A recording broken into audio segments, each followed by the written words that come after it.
Глава 91. Для селяня стало совершенной неожиданностью, что кто-то в самом деле передал чарку с вином именно ему. К несчастью, действия принца бежали вперед мыслей, он тут же принял чарку, а приняв, нерешительно застыл. Впрочем, подняв глаза на предыдущего игрока, он увидел точно так же застывшего перед ним Минны. А оказывается, чарка оказалась в руках у Ши Цинсюаня, и он, ради веселья, специально отдал ее Минни. Но тот, сосредоточившись на идее питье, не глядя протянул чарку другому, и только после осознал, что произошло, и тоже не нашелся, что сказать. Тем временем раскаты грома внезапно стихли, и двоим осталось лишь ошарашенно глядеть друг на друга. Несмотря на то, что чарка перепала селяню, все взгляды тем не менее устремились к Фэн Синю и Му Цину. Причины тому понять несложно, а селяне ничего не слышали на протяжении 800 лет, и если 800 лет назад он являлся героем множества прекрасных легенд и захватывающих историй, сейчас они давным-давно ушли в небытие. Тем более, никто не стал бы на сегодняшнем мероприятии сочинять спектакль специально для принца. Поэтому, если непременно нужно было выискать пьесу с таким персонажем, как наследный принц Синьлэ, главным героем всего действа непременно стал бы либо Фэн Синь, либо Му Цин. Все потому, что когда в народе слагали истории об этих двоих, временами упоминали также и селяня, чаще всего как второстепенного персонажа, который за всю историю не говорит ни слова.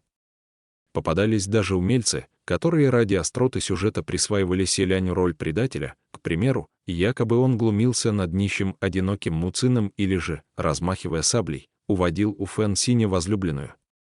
И если подобный сюжет сыграют на пиршестве в честь середины осени, независимо от того, обрадуются ли этому непосредственные герои, зрители уж точно найдут себе потеху. Пока селянь стоял с нефритовой чаркой в руке, кто-то из младших небожителей поторопил: «Ваше Высочество, наследный принц, давайте же, осушите чарку». К нему присоединились и другие. Тогда Фэн Синь издалека подал голос: «Его Высочеству, наследному принцу, нельзя пить вино». Остальные запротестовали: «Всего-то одну чарку. Ничего страшного не случится». Цзюнь ранее не произнес ни слова, не отрывая руки от лба, но теперь чуть приподнялся, будто собирался заговорить.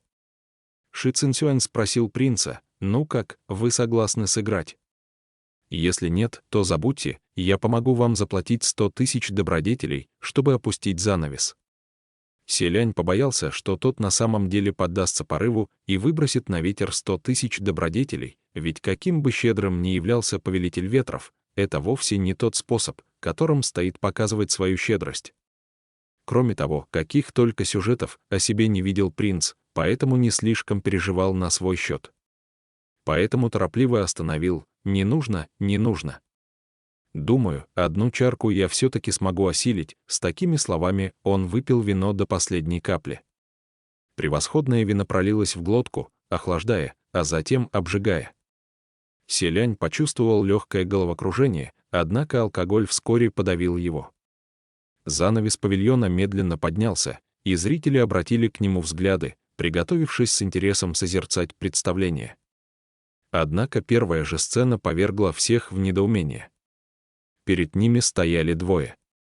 Один, в белых одеяниях, с бледным, будто напудренным лицом, покрытый дорожной пылью и с шляпой доули за спиной, наверняка селянь, вне всяких сомнений. Другой же, в красном, с черными, как вороново крыло, волосами, изящный и ловкий, с воодушевлением во взгляде.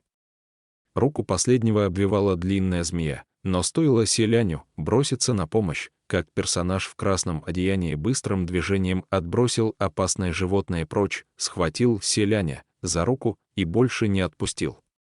При этом выглядел он так, будто ему самому только что безжалостно вонзили в сердце нож. Небожителей, которые ожидали занимательного представления, подобная сцена повергла в растерянность. Разумеется, как и самого селяня. Как вдруг Цзюнь на высоком месте с улыбкой спросил, что это за пьеса? И почему я раньше никогда ее не видел? Лин Вэнь немедля отправила помощников разузнать и ответствовала: эта пьеса называется «Удивительное странствие в государство Баньюэ», сюжет из новых, поэтому мы никогда его не видели. Сегодня вечером в мире людей состоялась премьера. Ши Цинсюань обратился к селяню. Должно быть, сказание сложено теми торговцами по возвращении из земель Баньюэ. Сэкономили мне добродетелей, не нужно опускать занавес. Селянь отмолчался по этому поводу. В мире людей о случившемся с ним в государстве Баньюэ могли знать только те самые торговцы, и принц вспомнил, что среди них был юноша по имени Тяньшен, который как раз пообещал отблагодарить селяня или помолиться ему, что-то вроде того. Неужели именно Тяньшен нанял сочинителя, чтобы тот написал для него эту пьесу за деньги? Но ведь принц не сообщил Тяньшену своего имени, маловероятно, что совсем юный парнишка смог бы совершить подобный шаг. Тем временем зрители перед сценой явно возрадовались, хоть и не такую пьесу они ожидали увидеть, но это явно превзошло все ожидания. Все-таки, если верить слухам, персонаж в красных одеждах изображал самого Хуачена, легенд о собирателе цветов под кровавым дождем в мире людей слагали немало. Но сюжеты всегда ограничивались историями о том, как демон в красном сжигает 33 хромобогов, а небесные чертоги и шептуна пустить не смеют, собиратель цветов под кровавым дождем одной левой избивает бога войны, а одной правой бога литературы, подвесив обоих как грушу, и тому подобными сюжетами, от которых обитатели небесных чертогов лишь молча лили слезы. Всех мучил интерес, о чем же написана новая пьеса. Ведь главный герой все равно селянь, а остальные всегда воспринимали его как изгоя среди небожителей, вовсе не считая принца своим, поэтому с удовольствием глядели на сцену. К тому же пьеса поражала тщательностью образов, прекрасной постановкой и превосходно загримированными актерами, не стыдно было назвать ее шедевром, сработанным на совесть. Многие смотрели на сцену, в душе восклицая от удовольствия, при этом отпуская критические комментарии, это случилось и взаправду. Должно быть, вымысел. Разве Хуачен стал бы говорить с кем-то подобным образом? Вздор, полнейший вздор и чепуха, в кого превратили Хуачена в этой пьесе? Очнитесь. Пьеса ведь не о влюбленной парочке, как такое можно выдумать? Раз уж пьесу написали специально для него, селянь тоже внимательно следил за происходящим на сцене. Откровенно говоря, постановка вышла неплохая. Прекрасный грим, отличная игра. Но только, будучи тем, кого, собственно, изображала легенда, принц хотел бы внести крохотное замечание, создавалось впечатление, что главные герои как-то уж слишком близки друг с другом. Актер, играющий самого принца, владел отличным мастерством. Но только каждый раз, когда принц открывал рот, чтобы выкрикнуть «Сань Лан», хотя он его при этом не петлял волнами и не переливался, как во время интимной сцены, эти выкрики заставляли селяня понервничать даже сильнее, чем когда богиня ветров называла повелителя вод муженьком и супругом. Притом действо слишком уж изобиловало мелкими деталями вроде «подержались за руку», «приобнял за плечи», «подержал на руках». Принцу все время казалось, что многие из подобных жестов не слишком уместны. Однако, если подумать как следует, он действительно именно так и звал Хуачена, и все эти жесты, кажется, тоже имели место быть. Тогда селяню его действия не казались предосудительными, и теперь, по логике вещей, принцу также не следовало воспринимать их как-то иначе. Затем, поглядев на других небожителей, которые на словах обругивали пьесу самым настоящим вздором, но при этом смотрели крайне увлеченно, не отрывая глаз от сцены, принц все-таки решил промолчать. Представление все продолжалось, и вдруг Шиуду спросил, а что там делают двое молодых слуг на втором плане? Услышав «двое молодых слуг», Фэн Синь и Му Цин едва заметно остолбенели. Лин Вэнь поправила, это не молодые слуги, а должно быть младшие духи войны из чертогов средних небес, из дворцов Наньяна и Сюаньчжэня. Помнится, они как-то вызвались прийти на помощь его высочеству наследному принцу. Дворцы Наньяна и Сюаньчжэня в самом деле выделили помощников для селяня. Вот уж поистине удивительное дело, такое же немыслимое, как если бы прошел слух, что Пэймин убедительно и тактично отказал несравненной красавице, которая сама бросилась ему в объятия. Все взгляды немедля обратились к Фэн Синю и Му Цину, Лин Вэнь же добавила, они вызвались добровольно. Селянь заулыбался, забыл спросить, все ли в порядке у Наньфэна и Фуя. Почему сегодня я не увидел их среди веселящихся на празднестве? Фэн Синь, Наньфэн, он, Му Цин бесстрастно бросил, Фуя находится в строгом затворе. Фэн Синь тут же подхватил, Наньфэн тоже ушел в строгий затвор. Селянь вздохнул, они оба ушли в затвор. Какая жалость! Покуда они перекинулись парой фраз, захватывающая пьеса завершилась, и занавес опустился.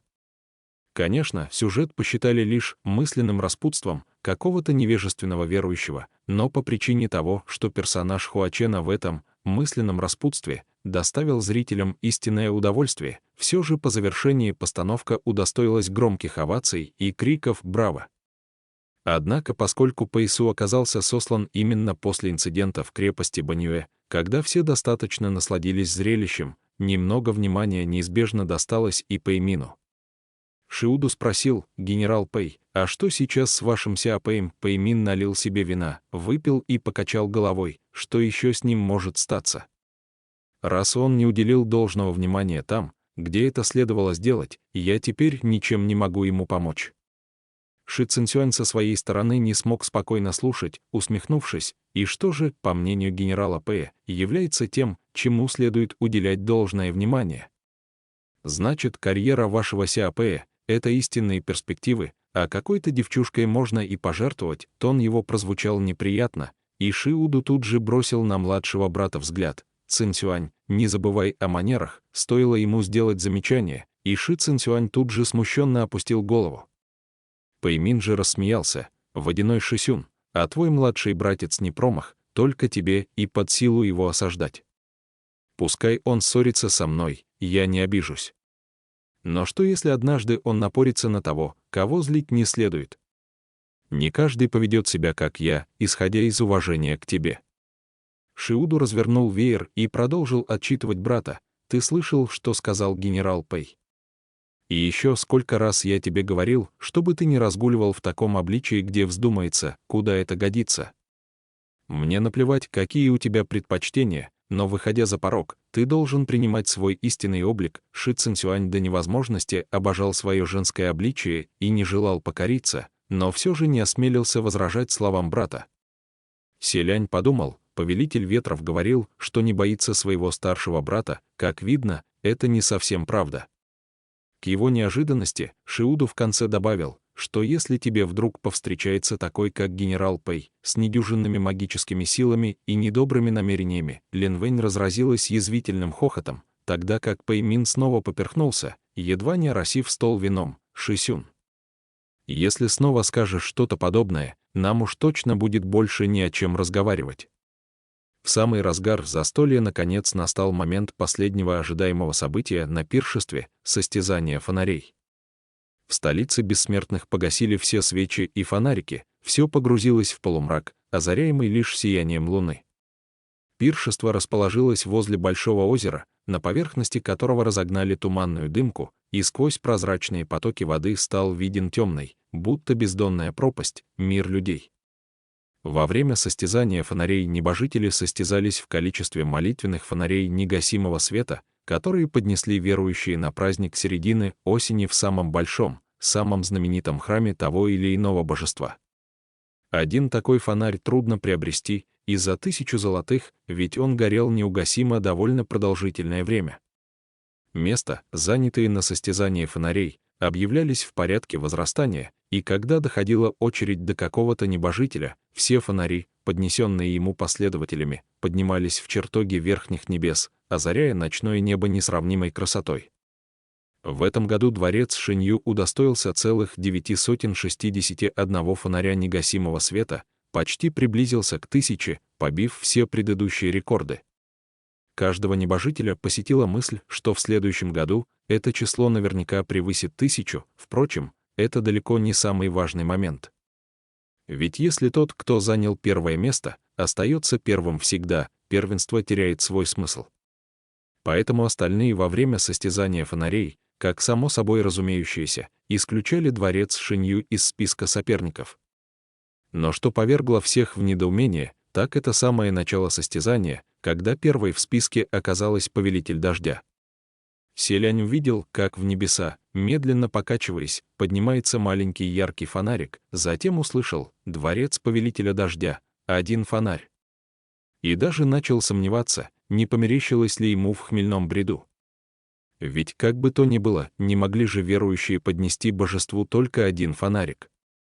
Чтобы убедиться, что дело не в выпитом вине, принц обратился к Ши Цинсюаню. «Здесь нет никакой ошибки», Ши Цинсюань ответил, «Нет. Именно один фонарь. Его преподнес бык при хозяйстве, ее превосходительство, повелителя дождя, дабы соблюсти приличие. Сам поднес фонарь своему же дворцу». Подобный поступок показался принцу поистине знакомым. Селянь подумал вот о чем: раз повелитель дождя заведует осадками, значит, и является божеством всех земледельцев, и предположил, неужели все потому, что среди последователей ее превосходительства множество крестьян, которые недостаточно богаты, чтобы поднести ей фонари? Ши Цинсюань же ответил: «Ваше Высочество, у вас какое-то ошибочное представление о крестьянах. Многие из них весьма зажиточные, так-то. Сама повелитель дождя им наказала, и если вы достаточно богаты, чтобы поднести фонарь, лучше потратьте эти деньги на возделывание своих полей». Поэтому верующие испокон веков подносят ей лишь свежие овощи и фрукты. Его слова заставили селяня по-настоящему позавидовать повелителю дождя и подумать, оказывается, существует и такая замечательная традиция. Однако Ши Цинсюань добавил, позже повелитель дождя объявила, что не стоит тратить продукты почем зря, поэтому теперь верующие обыкновенно забирают все подношения домой через пару дней. Вначале огласили нескольких младших небожителей, у которых число негасимых фонарей разнилось несколькими десятками, а то и единицами, поэтому особого интереса они не вызвали. Но чем дальше по списку, тем ярче вспыхивало небо от поднимающихся фонариков, и тем больше внимания уделяли им зрители. И если бы не специально представленный для объявления результата небожитель, который мог назвать точное количество фонарей с одного взгляда, остальные ни за что бы не смогли сосчитать огромное множество ярких огоньков, целым роем поднимающихся с земли. Селянь, поскольку не разбирался в процессе, не высказывал никаких комментариев, а все внимание посвятил любованию прекрасным пейзажем, как яркие фонари озаряют своим светом черноту долгой ночи. Да еще время от времени прислушивался к тому, как другие оценивали состязание фонарей в этом году. Хотя самому принцу казалось, что оценивать здесь вовсе нечего. Спустя примерно час состязание наконец приблизилось к заключительному этапу. В состязании фонарей на пиршестве в честь середины осени началась отчаянная битва десятки сильнейших. Селянь услышал, как объявили небожителя, который оказался на 10-м месте, дворец Цина, 421 фонарь. Цуань Ичжэнь давно покинул мероприятие, и остальные небожители, услышав количество поднесенных ему фонарей, громко цокнули языками, даже не пытаясь скрывать своего отношения. Все же западный бог войны был еще слишком молод, но при этом отличался немалой мощью. Для небесных чинов, схожих с ним по времени службы на небесах, 200 негасимых фонарей уже считались количеством достаточно весомым, а ему преподнесли больше, чем в 2 раза. Даже Лан Цинцу, вознесшийся многим раньше, получил меньше фонарей. Можно сказать, результат поистине исключительный. Впрочем, селяню все-таки показалось, что отношения с другими небожителями у юного Цуань Ичжэня не слишком хорошие, поскольку, кроме Ши Цинсюаня и самого принца, никто по-настоящему не выразил искреннего изумления его результатом. Следующим оказался дворец повелителя земли, 444 фонаря. Мин и, впрочем, не выразил никакой особенной радости, кроме того, что выпил еще пару глотков супа. Зато Ши Цинсюань взволновался даже сильнее Мин и, несколько раз повторив слишком мало». Остальные же, будучи не очень хорошо знакомыми с повелителем земли, согласно приличиям похлопали в ладоши, тем самым выразив поздравление. Далее настал черед и самого Ши Цинсюаня. Дворец повелителя ветров получил 523 фонарика.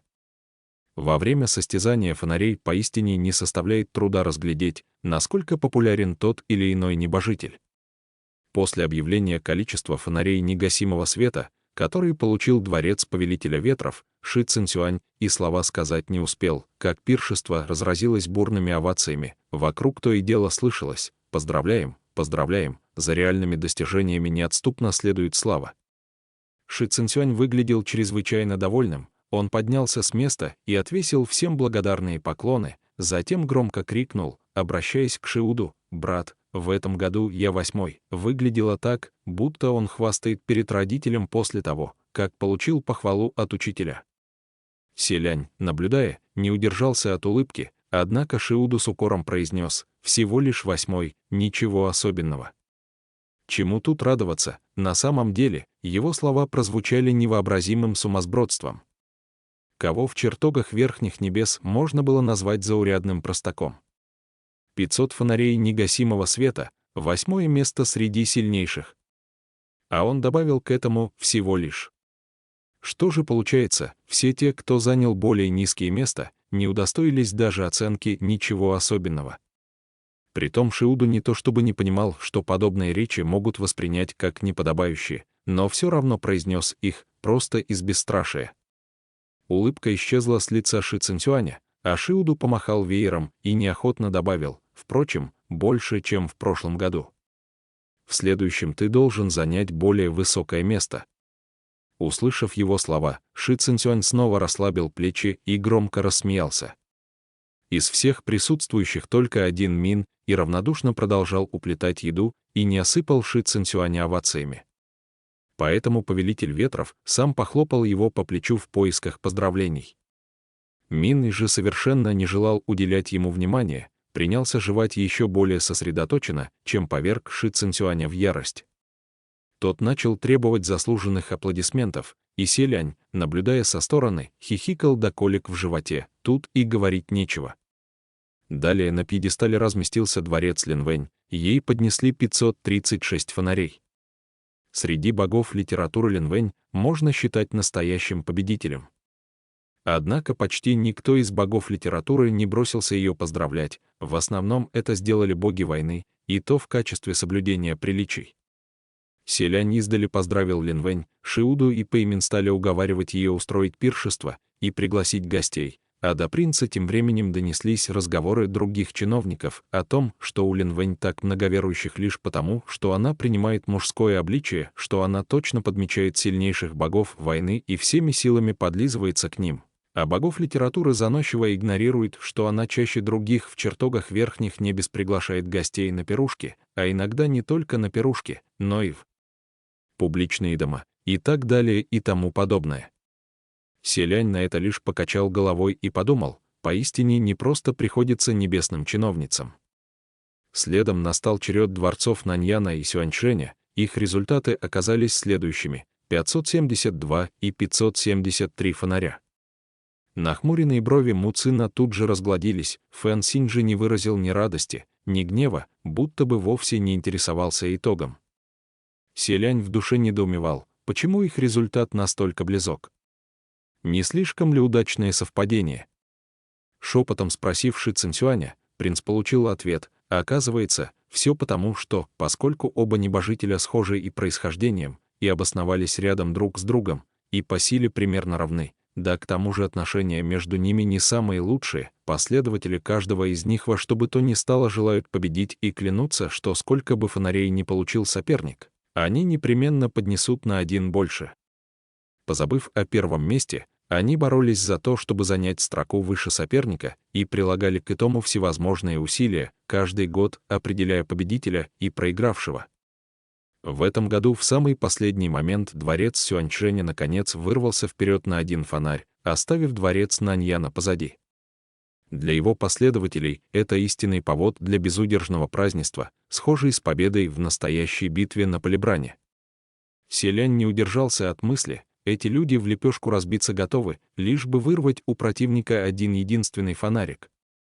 Они что, даже не спешат домой, чтобы отпраздновать с семьей? Но ведь сегодня праздник середины осени. Следующим объявили количество фонарей для дворца Мингуана — 580 фонарей. Результат в некоторой степени значительный. Однако Пэймин не выразил ни намека на радость, поскольку по сравнению с прошлым годом дворец Мингуана получил все же меньше фонарей негасимого света. Инцидент с младшим божеством, Пэйсу, стал настоящим ударом, поэтому верующие поднесли почти на целую сотню меньше, чем в прошлый раз. Благо, Пэймин, имея твердую почву под ногами, смог выстоять, иначе результат оказался бы еще плачевнее. Ни Шиуду, ни Линвэнь не стали его поздравлять, только похлопали по плечу. К тому моменту Селинь уже заметил, что количество фонарей у многих небожителей отличалось парой десятков, а то и меньшим числом, располагаясь весьма тесно друг к другу, будто никак не получалось уйти в больший отрыв. Другими словами, на самом деле все они находились практически на одном уровне, никто не являлся настоящим победителем. Стоило принцу так подумать, прозвучал голос небожителя, оглашающего результаты: дворец повелителя вод, 718 фонарей, пирующие мгновенно поднялись волной, вокруг послышались возгласы изумления. Небожители немного пришли в себя и ринулись на перегонки выкрикивать поздравления. Шиуду, однако, остался сидеть, даже не приподнявшись, а на его лице не промелькнуло ни тени заносчивости, он лишь воспринял случившееся как должное. Наверняка за несколько сотен лет второй по счету небожитель впервые настолько приблизился к результату дворца Шинью по количеству фонарей. Во времена первого вознесения селяня, которые давным-давно миновали, один молитвенный фонарь было добыть еще труднее, чем сегодня. Разумеется, нельзя равнять их общими мерками. Однако, как говорится, люди жертвуют всем в погоне за богатством, как птицы гибнут в погоне за пищей, любовь людей к богатству и процветанию неизменно в веках, потому божество богатства вполне оправдал свое прозвище. Ши Цзэйсюань возрадовался еще сильнее, чем если бы в его честь зажглись 700 фонарей. Он с силой хлопал в ладоши и, не переставая, кричал, обращаясь к селяню: «Мой брат». «Это мой брат», — селянь улыбнулся. «Я понял, это ваш брат, из всех присутствующих на пиршестве только один Мин, и, в отличие от остальных, продолжал увлеченно поглощать пищу». На самом деле селяню показалось, что именно он как раз воспринял слово «пиршество» в прямом значении и вел себя соответствующе, пришел исключительно ради того, чтобы попировать, будто отъедался за все время, что провел в призрачном городе, где его не кормили досыта. Вспомнив закуски, что продавались на улицах в призрачном городе, селянь отнесся к данному факту с большим пониманием и даже задумался, как выглядела бы прогулка Хуачена по этим улочкам. Что ж, главная тайна, что волновала сегодня сердце небожителей, раскрылась, пирующие вдоволь насмотрелись представлений, вдоволь наговорились, остались полностью удовлетворены и уже готовились покинуть пиршество.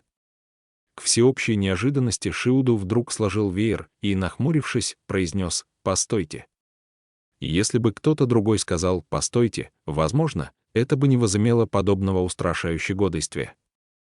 Но Шиуду поистине соответствовал данному прозвищу «водяной самодур». Он будто от рождения привык раздавать всем приказы, поэтому стоило ему раскрыть рот, все невольно слушались. Небожители снова заняли свои места, кто-то спросил: «Но ведь 10 сильнейших уже объявлены, что еще хочет нам сказать его превосходительство повелитель вод?» Селянь подумал, неужели он тоже станет раздавать добродетели? Шиуду качнул веером. 10 сильнейших уже объявлены, остальные не сразу осознали, что означает его вопрос, только Ши Цзиньсюань удивленно забормотал: «Нет. Нет, нет, нет. Еще не вся десятка». Вместе с дворцом Шинью, если посчитать, только что объявили только 9, небожители немало удивились и начали переговариваться. Только 9, истинно так, я посчитал, правда объявили только 9, значит, кто-то еще занял место выше повелителя вод. Что? Но кто это мог быть? Я не припоминаю такого. В тот самый миг в черной ночи вокруг внезапно вспыхнуло сияние, подобное взошедшему солнцу. Это сияние было светом фонарей. Подобно множеству рыбешек, переплывающих море, в небеса медленно поднимались бесчисленные сияющие фонарики. Они поблескивали в темноте ночи, сверкающие ярким светом, похожие на воспаряющие ввысь души или чьи-то прекрасные мечты, несравнимо впечатляющие, озаряющие непроглядно темный мир людей. Подобную чудесную картину невозможно описать словами, оставалось лишь затаить дыхание и оборвать все разговоры. Селянь застыл, глядя в небеса, полные ярких фонарей. Он словно перестал дышать и ничего вокруг не слышал, находясь довольно долго где-то вне своего сознания. Лишь спустя некоторое время он обнаружил, здесь что-то не так. Все взгляды пришедших на пиршество небожителей обратились к нему. А оказывается, на него дрожащей рукой указывал служащий, что объявлял результаты состязания фонарей. Селянь растерялся. Что такое, никто не ответил. Селянь указал на себя. Я Ши Цинцюань хлопнул его по плечу. Именно. Вы? Селянь все еще недоумевал, что я. Что в конце концов со мной такое глашатай, нервно сглотнув, все-таки снова заговорил. И присутствующие на пиру небожители услышали его дрожащий, полный неверия в собственные слова голос: «Храм тысячи фонарей, дворец наследного принца, 3 тысячи фонарей».